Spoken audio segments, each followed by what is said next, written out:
NPX और NPM इन दोनों में काफी लोगों को बहुत ज्यादा कंफ्यूजन रहती है कि किसको कब यूज करना है और किसका पर्पस क्या है। हो सकता है ये कंफ्यूजन आपको भी हो, तो इस वीडियो में मैं ये कंफ्यूजन आपकी कंप्लीटली दूर कर दूंगा, तो इस वीडियो को लास्ट तक देखते रहिएगा। और चलिए शुरू करते हैं और समझते हैं कि एनपीएम और एनपीएक्स के बीच का डिफरेंस क्या है। सो गाइस, सबसे पहले मैं एनपीएम और एनपीएक्स की आपको एक डेफिनेशन बता देता हूँ। डेफिनेशन काइंड ऑफ नहीं है ये, but NPM is node package manager and NPX is node package executor. क्या फर्क है दोनों के अंदर? तो एक मैनेजर है और एक एग्जीक्यूटर है। अब हो सकता है नाम पढ़ के आपको उतना अच्छे से ना समझ में, आपको लगे कि सर ये तो हमको ऑलरेडी पता था, बट एक्चुअली जो डिफरेंस है वो मैं अभी आपको समझाने वाला हूँ। तो आपको सिंपली यहाँ पर देखना है कि एनपीएम जो है वो कैसे काम कर रहा है। तो एनपीएम सिंपली क्या कर रहा है, किसी एक पैकेज को पहले आपके लोकल स्टोरेज में, मतलब आपके सिस्टम पर कहीं इंस्टॉल कर रहा है और फिर वहां से उठाकर जिस डायरेक्टरी में आपको यूज लेना है वहां पर लेके आकर दे रहा है। ठीक है, ये एनपीएम की वर्किंग है। एनपीएक्स की वर्किंग थोड़ी सी अलग है। एनपीएक्स क्या करता है, पैकेज को डायरेक्टली उठाकर आपके उस डायरेक्टरी में लेके आ जाता है जहां उसकी जरूरत है। वो आपके लोकल स्टोरेज में उसको कहीं भी स्टोर नहीं करता है। अगर आपको इससे भी नहीं समझ में आया तो मैं एक और एग्जांपल बताता हूँ आपको।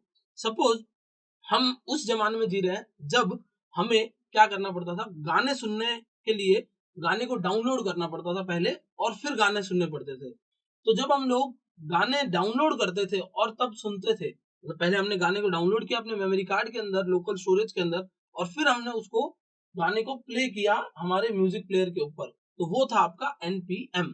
बट आज के टाइम में हम लोग क्या करते हैं, आज के टाइम पे हम लोग सिंपली किसी भी म्यूजिक स्ट्रीमिंग ऐप पे जाते हैं और उस पर हमारा फेवरेट गाना सर्च करते हैं और वहीं पर प्ले कर देते हैं सीधा। No need to store it in your local device, that is NPX. So I hope guys इससे आपको ये दोनों का एक डिफरेंस समझ में आ पा रहा होगा कि एनपीएम क्या है और एनपीएक्स क्या है। एनपीएम मतलब वो जमाना जब हम लोग गाने डाउनलोड करते थे और फिर उनको प्ले करते थे, और एनपीएक्स यानी वो जब हम गानों को सीधा ऐप के थ्रू प्ले कर देते हैं। अब मैं दोनों के अंदर आपको एक डिफरेंस समझाता हूँ विद एन एग्जाम्पल। तो हम यहाँ पर चलते हैं हमारे डेस्कटॉप पर, मैं यहाँ लिख देता हूँ कमांड प्रॉम्प्ट, और मैं क्रिएट रिएक्ट ऐप नाम के एक पैकेज का यूज करूंगा। क्रिएट रिएक्ट ऐप नाम का जो पैकेज है वो आपको एक बॉयलर प्लेट कोड जनरेट करके देता है रिएक्ट एप्लीकेशन के लिए। तो सबसे पहले हमें करना है npm i create react app.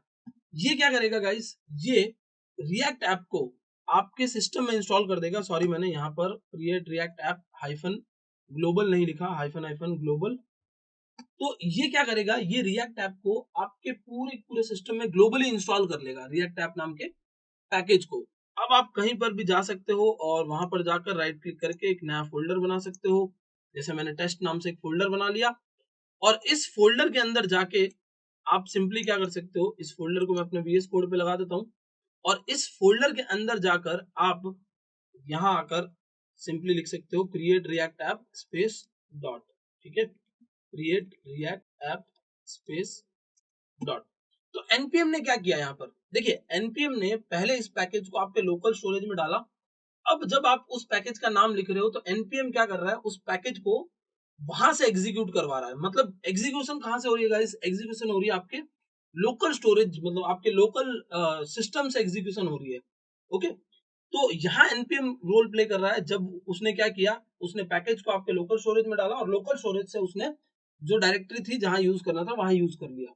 But on the other hand अगर मैं यहाँ पर एक और फोल्डर बनाऊं और मैं सिंपली यहाँ लिखता हूँ डेमो, और अब मैं यहाँ राइट क्लिक करके इसको वीएस कोड पर लगाता हूँ, और अब मैं यहाँ लिखता हूँ टर्मिनल में जाकर, ओके टर्मिनल ओपन कर लेते हैं, और टर्मिनल पे जाके मैंने लिखा npx create react app space dot. इसका मतलब गाइज मैं क्या कह रहा हूँ, मैं कह रहा हूँ कि अब जो क्रिएट रिएक्ट ऐप पैकेज को रन करना है वो कहां से रन करना है, थ्रू द सर्वर, मतलब जहां पर भी वो पैकेज पड़ा है वहां से उठाकर सीधा यहाँ रन करना है। There is no need to be stored in the local storage, वो वहां पर हो चाहे ना हो कोई फर्क ही नहीं पड़ने वाला है, बिकॉज एनपीएम जो है वो लोकल स्टोरेज से उठाता है और एनपीएक्स डायरेक्ट पैकेज से उठाकर आपके डायरेक्टरी में यूज कर देता है। अब कौन कौन से केसेस हो सकते हैं, तो लास्ट मैंने एक टेलविन सीएसएस का कॉन्फ़िगरेशन वीडियो बनाया था, अगर आपने वो देखा हो तो वहां पर मैंने क्या किया था, टेलविन की मदद से सॉरी एनपीएम की मदद से टेलविन को अपने प्रोजेक्ट में इंस्टॉल किया था, बिकॉज मुझे बार बार जरूरत पड़ेगी। बट वहीं पर मैंने एनपीएक्स की मदद से सिर्फ एक ही बार टेलविन इनिट नाम के पैकेज को यूज किया था क्योंकि मुझे बार बार जरूरत नहीं पड़ने वाली। तो वो एक डिफरेंस है। जब आपको लगता है कि इस पर्टिकुलर पैकेज की मुझे बार बार फ्रीक्वेंटली जरूरत पड़ेगी, तब आप उस पैकेज को स्टोर कर लेते हैं और जहां बार जितनी बार यूज करना है कर सकते हैं। बट जब आपको लगता है कि मुझे इस पैकेज की जरूरत बार बार नहीं पड़ेगी, तो आप सिंपली npx के थ्रू उसको उसके सर्वर से उठाकर अपने डायरेक्टरी के अंदर यूज कर सकते हैं। आपको सिंपली वो एग्जांपल याद रखना है जहां हम लोग गाने डाउनलोड करते थे और अब हम गाने डायरेक्ट स्ट्रीम करते हैं। मैनेजर जो है वो डाउनलोडेड गाने प्ले कर सकता है और एग्जीक्यूटर जो है वो डायरेक्टली स्ट्रीम करवा सकता है। इन दोनों से जो रिएक्ट ऐप बनेगा वो सेम ही बनेगा। देख लीजिए आप डेमो से जो रिएक्ट ऐप बन रहा है और इससे जो रिएक्ट ऐप बन रहा है, दोनों सेम ही बनेंगे, कोई डिफरेंस आपको दिखने नहीं मिलेगा। बट द डिफरेंस इज कि एक ने लोकल स्टोर कर रखा था और एक ने नहीं कर रखा था। सो आई होप गाइस इस वीडियो में आपकी पूरी कंफ्यूजन दूर हो गई होगी कि एनपीएम और एनपीएक्स क्या होते हैं। That's it for this video. Thank you so much for watching.